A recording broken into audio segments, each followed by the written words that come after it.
السلام عليكم ورحمة الله وبركاته. إن الحمد لله نحمده ونستعينه ونستغفره ونعوذ بالله من شرور أنفسنا وسيئات أعمالنا. من يهده الله فلا مضل له ومن يضلل فلا هادي له. وأشهد أن لا إله إلا الله وحده لا شريك له وأشهد أن محمدا عبده ورسوله.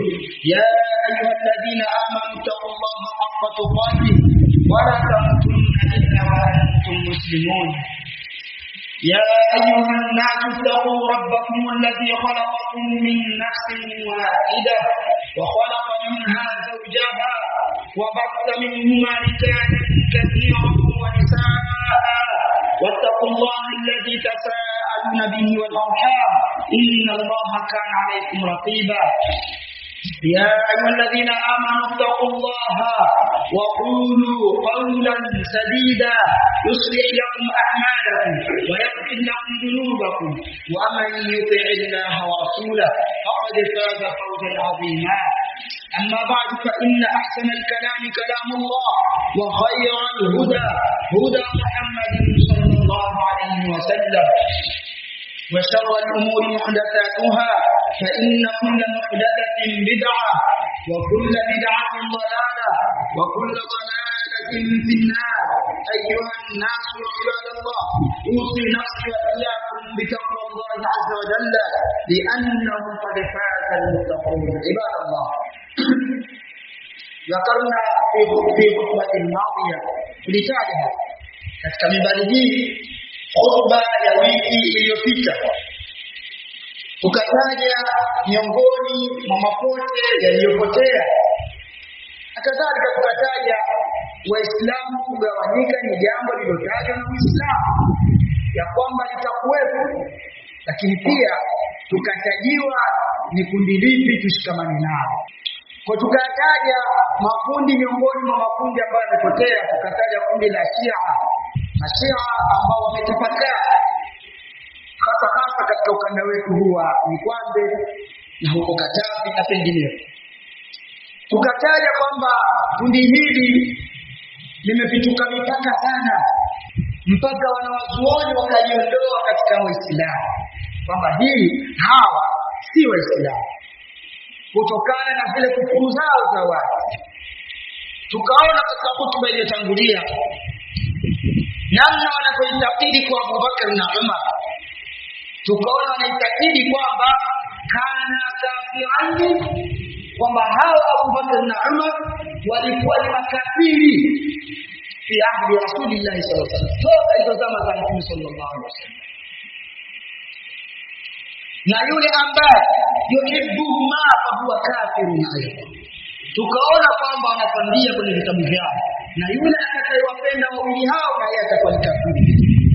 Lakini pia tukaona itikadi yao kwa masahaba wote, wakasema kwamba kana nasu ahla ridda, kwamba walikuwa watu ni wenye kuhitaji, watu walikuwa wanahitaji baada ya wafati Rasulullah sallallahu alaihi wasallam, baada ya kuwa amekufa Mtume sallallahu alaihi wasallam, ya kwamba anasema masahaba wote walihitaji isipokuwa wajua watu watatu tu katika Islam.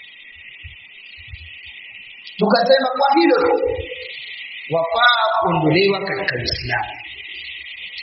Tukaona katika tuliyoyaona mengi ambayo tuliyataja katika hotuba iliyopita kutokana na ukafiri wao wa wazi, na tukataja tunayataja hayo kwa sababu hawa watu wanatuhuri, watu wanawadanganya Waislamu hawa kwamba wao ni Waislamu, na wanaonyesha baadhi ya shairi ya Uislamu, wanaonyesha baadhi ya alama za Uislamu, lakini hawa ni wabaya kuliko hata wakafiri.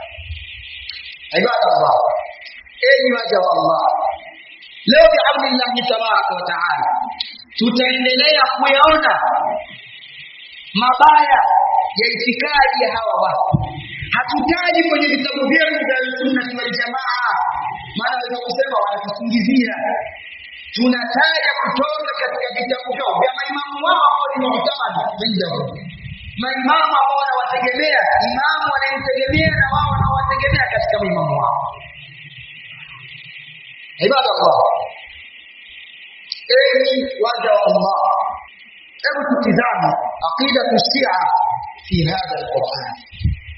Tutizame itikadi ya Mashia katika hii Qur'an al-Karim ambao mimi na wewe tunaitakidi ni kitabu cha Allah tabaraka wa taala na ni mwongozo kwa wale wenye kumcha Allah tabaraka.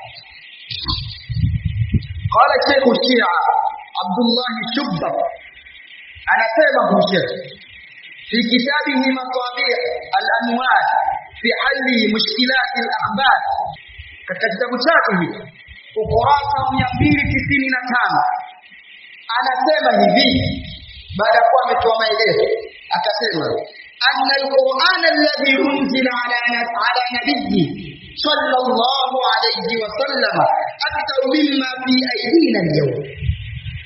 Anasema huyu mwana wa chuoni wao katika kitabu chake kwamba hakika hii Qur'an ambayo imeteremshwa kwa Mtume sallallahu alayhi wasallam akthar mimma fi aydina al-yawm, ilikuwa ni zaidi na hii Qur'an ambayo tuko nayo katika mikono yetu leo hii. Yani Mashia wanaitakidi Qur'an iliyoteremka kwa Mtume sallallahu alayhi wasallam si hii tuko nayo, hii imepunguzwa.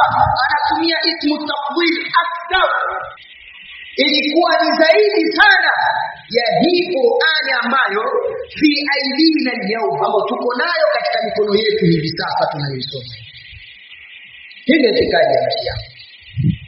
Na anasema waqad usqifa minhu shay'un kathirun, na kwenye hii Qur'an ambayo tuko nayo hii leo basi kumedondoshwa na kuondoshwa shay'un kathirun, kitu kikubwa kimeondolewa katika hii Qur'an.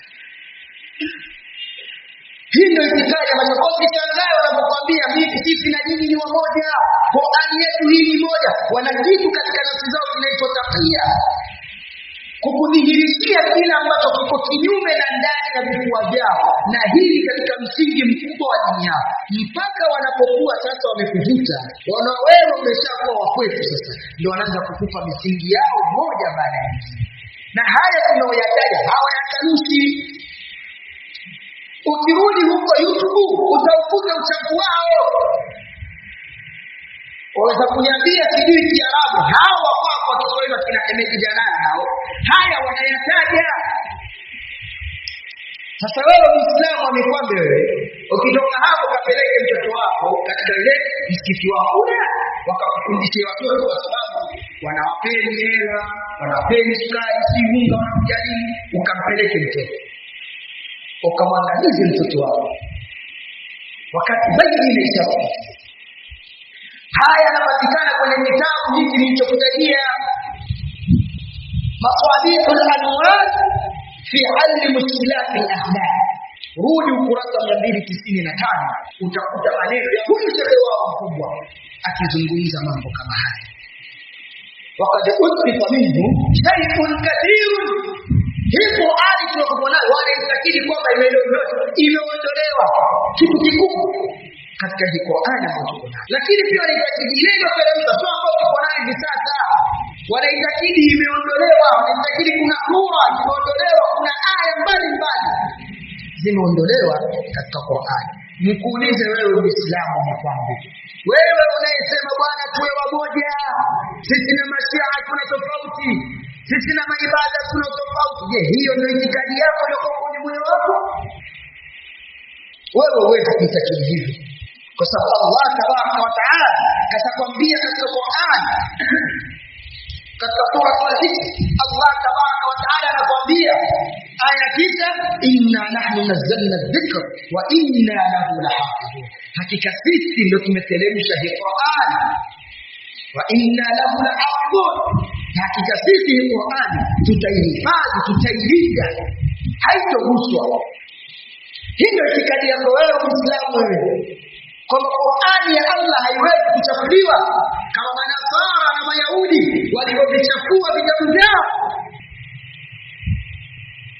Qur'an Allah anachukua ahadi yeye mwenyewe kuilinda, kuihifadhi.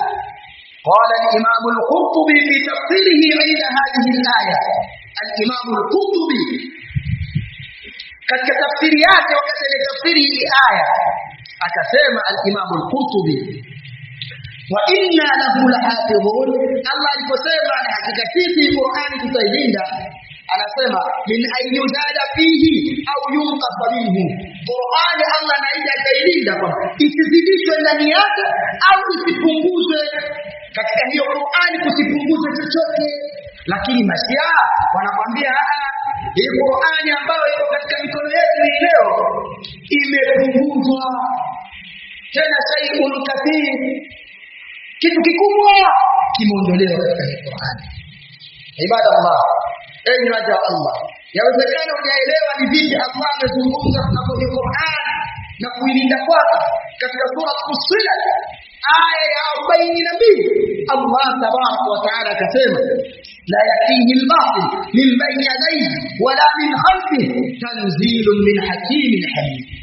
Sema hii Qur'an la yatihi al-batil, haingilii Qur'ani na batili, min bayni yadayhi, mbele yake batili haingii kwenye Qur'an, wala min khalfihi, na wala nyuma yake haingii Qur'ani batili. Tanzilun min hakimin hamid, ni uteremsho kutoka kwa mwenye hikma al-hamid, mwenye kusifiwa Allah tabaraka wa taala.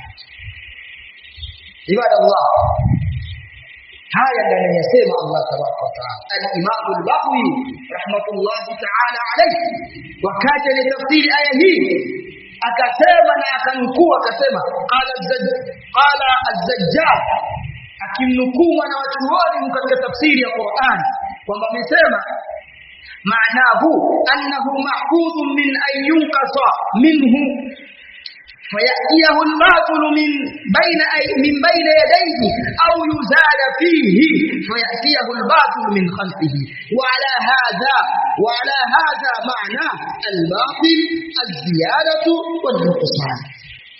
Akazungumza na maneno huyu mwanachuoni kwamba kupitia aya hii kwamba haingiliwi na batili mbele yake wala nyuma yake, maana yake ni kwamba annahu mahfudhun, wa Qur'ani yenye kuhifadhiwa, min ayyunkasa minhu, kutokana na kupunguzwa kunako hiyo Qur'ani ile hifadhiwa haipunguzwi, ikaingia batili ndani yake kwa sababu ya kupunguzwa, au ikaingia batili nyuma ya mbele yake, au yuzada fihi, au ikazidishwa ndani yake, fayatiyahu al-batil min khalfihi, kwa kupunguzwa kwake basi ikaingia batili min khalfihi, nyuma yake.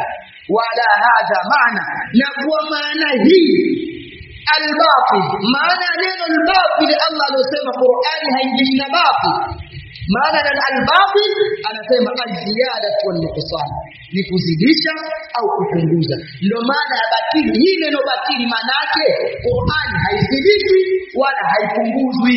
Lakini hawa Mashia ambao mwakumbatia nini, mwakaribisha katika maulidi zenu, mwakaribisha katika Isra na Miraj zenu, mwakuendezeeni mambo yenu, mwapabaiki nao wanazungumza, wazungumzishia Waislamu, mwawahadaa Waislamu waone hawa kumbe ni wenzetu. Wakati mimi nafundisha hapa, aliwahi kunijia mwalimu katika walimu wa msikiti na lani wa Ibaki pale, kuna madrasa pale.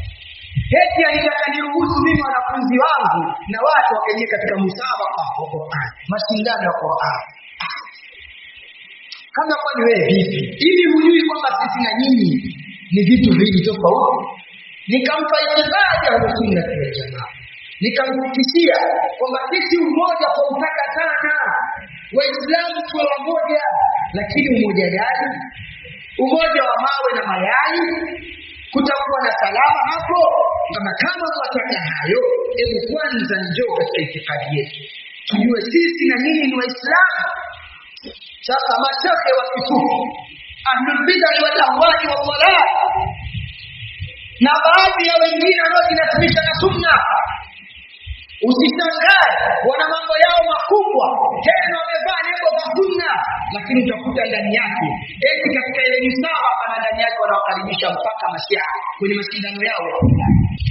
Usishangae kuona Mashia wanatoka katika nchi za Iran za watu wamevaa nembo kubwa kama ile ya Shekta, eti na wao katika misabaka ya watu wanaojinasibisha eti ni watu wa sunna.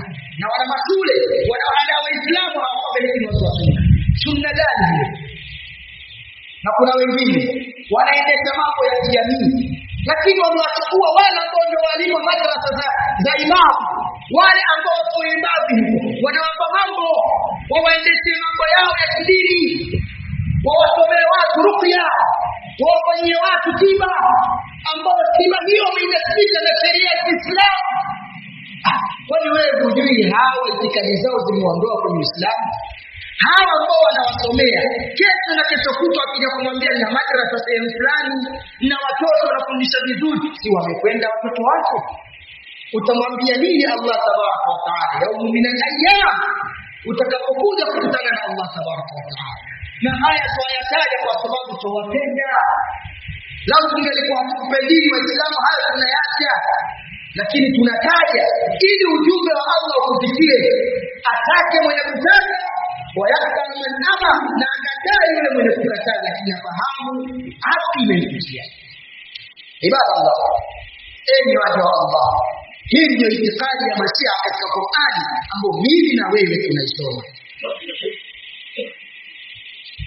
Aqulu ma sami'tum astaghfirullah.